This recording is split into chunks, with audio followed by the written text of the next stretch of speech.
আসসালামু আলাইকুম ও রহমতুল্লাহি ওয়া বারাকাতুহু। বিসমিল্লাহির রহমানির রহিম। শুরু হচ্ছে গাজীর ঘোড়া দ্বিতীয় পর্ব। এদের মধ্যে আকারে সবচেয়ে বড় ছিল জার্মিয়ান বেইলিক আর সবচেয়ে ছোট ছিল বিলেজিক বেইলিক।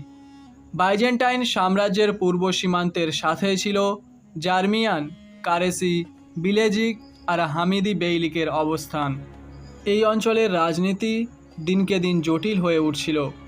ওঘুজরা শুরু থেকেই ছিল যোদ্ধা, গাজী হিসেবে তাদের ছিল সুখ্যাতি। পশ্চিম সীমান্তে বাইজেন্টাইনদের ভেঙে পড়া সীমান্ত ব্যবসায়ী ওঘুজ গাজী ও সুফি দরবেশদের দাওয়াতি কাজের জন্য খুলে দিল নতুন সম্ভাবনার দুয়ার। ব্যবসায়ীরা খুঁজছিল ব্যবসা, আক্রিতাইরা খুঁজছিল লুট করার সুযোগ, ওঘুজ গাজীরা চাইছিল যুদ্ধের সুযোগ। বেইলিকগুলো চাইছিল নিজেদের সীমানা বিস্তৃত করতে। সুফিরা খুঁজতেন নতুন জনগোষ্ঠী যাদের ভেতর ইসলাম প্রচার করা যায়। বাইজেন্টাইন সম্রাটের লোকেরা এসব অঞ্চলে আসতেন শুধুই কর আদায় করতে। এখানকার লোকজনের ভালো মন্দ নিয়ে তাদের কোনো মাথা ব্যথা ছিল না। গাজী, সুফি আর সর্বহারা ডাকাত আক্রিতাইদের তৎপরতা তাই পশ্চিম আনাতোলিয়াতে বাড়তেই থাকলো।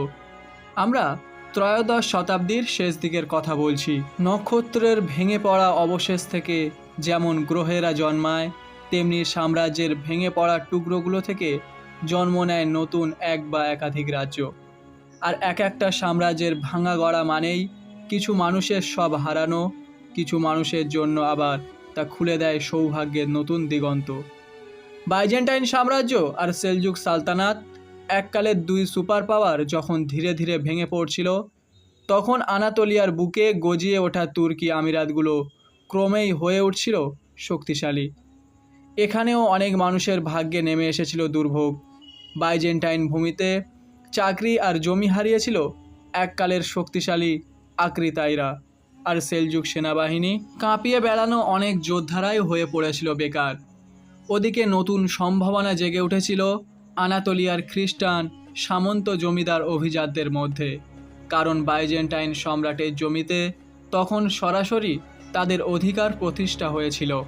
অন্য অনেক কিছুর মতো প্রজার সংজ্ঞাও পূর্বে পশ্চিমে এক না। বাইজেন্টাইন সাম্রাজ্যের প্রজাদের বলা হতো সার্ফ। একজন সার্ফ বংশানুক্রমিকভাবে ছিল জমিদারের প্রজা। তার নিজের কোনো জমি ছিল না, সে জমিদারদের জমি চাষ করত। চাইলেও সে এক জমিদারের এলাকা থেকে অন্য জমিদারের এলাকায় যেতে পারত না, কারণ এটা নিষিদ্ধ ছিল। বাইজেন্টাইন কৃষকদের নিজেদের উৎপাদিত ফসলের বিরাট এক অংশ জমা দিতে হতো জমিদারের কাছে। নিজেদের ভাগে যা পড়ে থাকতো তা দিয়ে জীবন ধারণ করা ছিল খুবই কঠিন। যেহেতু সম্রাট পশ্চিম নিয়ে ব্যস্ত ছিলেন, তাই পূর্বে তার নজর ছিল কম। নির্যাতিত জনগণ অত্যাচারী শাসকের বিপদে পাশে দাঁড়াতে চায় না, আর এই সুযোগটাই ব্যবহার করে পশ্চিম আনাতোলিয়ার আমিরাতগুলো। তারা একের পর এক হামলা চালিয়ে বাইজেন্টাইন জমিদারদের এলাকা দখল করতে শুরু করে। অনেক ক্ষেত্রেই তাতে সহায়তা দিতে থাকে গ্রামগঞ্জের সাধারণ মানুষ, কিন্তু শহরের মানুষের ক্ষেত্রে বিষয়টা ছিল বিপরীত। আক্রিতাই বাহিনী ভেঙে দেওয়ার ফলে বেশিরভাগ ক্ষেত্রেই তুর্কি আমিরাতগুলোর বাহিনীর বিপক্ষে বাইজেন্টাইন অভিজাত জমিদাররা ছিল অসহায়। তাদের প্রতিরক্ষা নির্ভর করত নিজেদের ভাড়াটে সৈন্যদের দক্ষতার উপর। পক্ষান্তরে তুর্কিদের বাহিনীতে থাকত স্তেপের দুর্ধর্ষ যোদ্ধা তুর্কমেন গাজীরা। গাজীদের কাছে এই লড়াইগুলো নিছক পার্থিব লড়াই ছিল না, একই সাথে ছিল নতুন ভূখণ্ড জয় করে দারুল ইসলামের অধীনে নিয়ে আসার লড়াইও। তাই গাজীরা আক্রমণ করত জীবন বাজি রেখে। বিপরীতে একটু বিপদ দেখলেই পা টান দিত ভাড়াটে যোদ্ধার দল। গাজীদের পাশাপাশি আনাতোলিয়ার সুফিদের জন্যেও এই রাজনৈতিক পরিস্থিতি এনে দিয়েছিল নতুন সম্ভাবনা। যে এলাকা গাজীরা জয় করত, সেখানেই সুফিরা গিয়ে নতুন আস্তানা গাড়তেন, সাথে প্রচার করতেন ইসলামের বাণী। আর্তুরুল বের আমলে বাইজেন্টাইন সীমান্তে তুর্কিদের তৎপরতা যথেষ্ট বৃদ্ধি পেয়েছিল, কিন্তু তা আনাতোলিয়াতে বাইজেন্টাইন সাম্রাজ্যের ভিত নাড়িয়ে দেওয়ার মতো শক্তিশালী ছিল না। 1281 সালে আর্তুরুল বের মৃত্যু হলে উসমান ক্ষমতায় বসেন। বাইজেন্টাইন সীমান্তের এই নতুন পরিস্থিতি যেন খুঁজে বেড়াচ্ছিল উসমানের মতো কোনো তরুণ আর শক্তিশালী নেতাকেই। প্রিয় উস্তাদ শায়েখ এদেব আলীর কাছে উসমান শিখেছিলেন, রাজ্যকে শক্তিশালী করতে হলে রাজ্যের মানুষের উন্নতি ঘটাতে হবে। তার রাজ্যটি ছিল পুরো আনাতোলিয়ায় সবচেয়ে ছোট রাজ্য, কিন্তু তিনি ছিলেন সম্ভবত তার সময়ের আনাতোলিয়ার সেরা নেতা। উসমান নিজে ছিলেন একজন অত্যন্ত দক্ষ তীরন্দাজ আর ঘোড়সওয়ার। যোদ্ধা হিসেবে সুনামের পাশাপাশি একজন ন্যায় বিচারক হিসেবেও তাকে তার অধীনস্থ লোকেরা অত্যন্ত শ্রদ্ধা করত। উসমানের সবচেয়ে বড় গুণ ছিল তিনি কাউকে নিরাশ করতেন না। তার আশেপাশে থাকা সব মানুষকে তিনি একটা সুন্দর পৃথিবীর স্বপ্ন দেখিয়েছিলেন, যেখানে থাকবে ইনসাফ আর উন্নত জীবনের আনন্দ। উসমান যে সময়ে জন্মেছিলেন সেই সময়টায় মানুষকে যতটা না যোগ্যতা দিয়ে বিচার করা হতো, তার চেয়ে বেশি দেখা হতো তার বংশ পরিচয়। তিনি নিজের ছোট রাজ্যটাতে এই বংশ পরিচয় দিয়ে মানুষকে বিচার করার প্রথা তুলে দিলেন। তার বেইলিকে সবাই কাজ পেত নিজের যোগ্যতা অনুযায়ী। তিনি বিশেষভাবে গরিব ও নও-মুসলিমদের অত্যন্ত ভালোবাসতেন। মাওলানা জালাল উদ্দিন রুমির আদর্শে প্রভাবিত উসমান গাজীর তাঁবু ছিল সবার জন্য উন্মুক্ত। প্রতিদিন দুপুরে তিনি বেশ বড় রকমের ভোজের আয়োজন করতেন, যেখানে সবাই তার সাথে শরিক হতো। কেউই না খেয়ে ফেরত যেত না। তার অনুসারীরাও খুব ভালোবাসত তাকে। তারা নিজেদের পরিচয় দিত উসমানের লোক বলে। নিজের 7 ছেলের কয়েকজনের নাম তিনি রেখেছিলেন সমাজের বিভিন্ন পেশার মানুষের নামে। উসমানের অধীনে ধীরে ধীরে আর্তুরুল বের প্রতিষ্ঠা করা ছোট্ট আমিরাতটি শক্তিশালী হয়ে উঠতে থাকে। সামরিক সক্ষমতা বাড়ার সাথে সাথে বাড়তে থাকে বাইজেন্টাইন সীমান্তের খ্রিস্টান জমিদারদের বিরুদ্ধে তার অভিযানের পরিমাণও। ওদিকে 1302 সালের এক ভূমিকম্পে সারকাজা নদী তার দিক পরিবর্তন করে।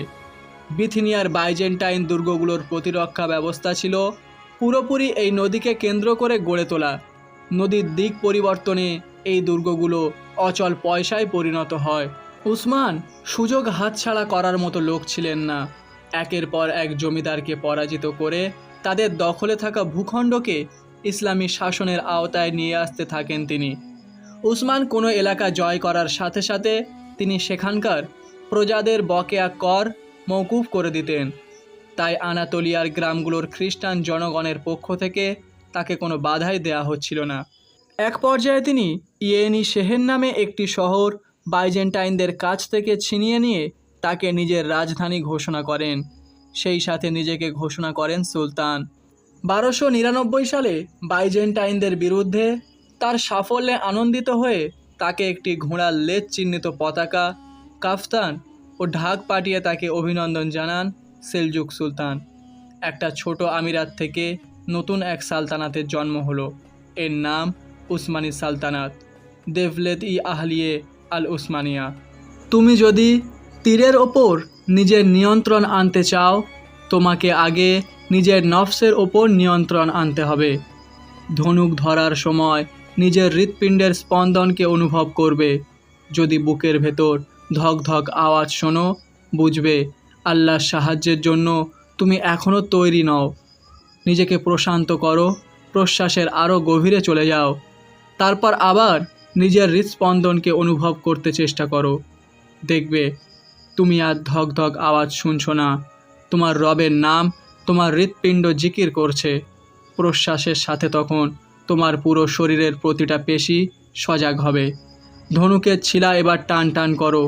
দু চক্ষে নিশানায় স্থির করো। তারপর চোখ বুজে আবার অনুভব করো তোমার সত্তার জিকির। এবার চোখ খুলে দেখো, তোমার নিশানা নিজেই তোমার সামনে হাজির হয়ে গেছে। তোমার রবের নাম উচ্চারণ করো, ইয়া হক। নিঃশ্বাস ছেড়ে দাও, সাথে ছেড়ে দাও তীর। তীর নিশানায় পৌঁছে দেওয়া তোমার রবের কাজ। তুমি যখন সঠিকভাবে তোমার রবের নামে তীর নিক্ষেপ করতে পারবে, তখন তুমি না, তোমার রবই তীর নিক্ষেপ করবেন। আর আল্লাহর তীর কখনো লক্ষ্যভ্রষ্ট হয় না।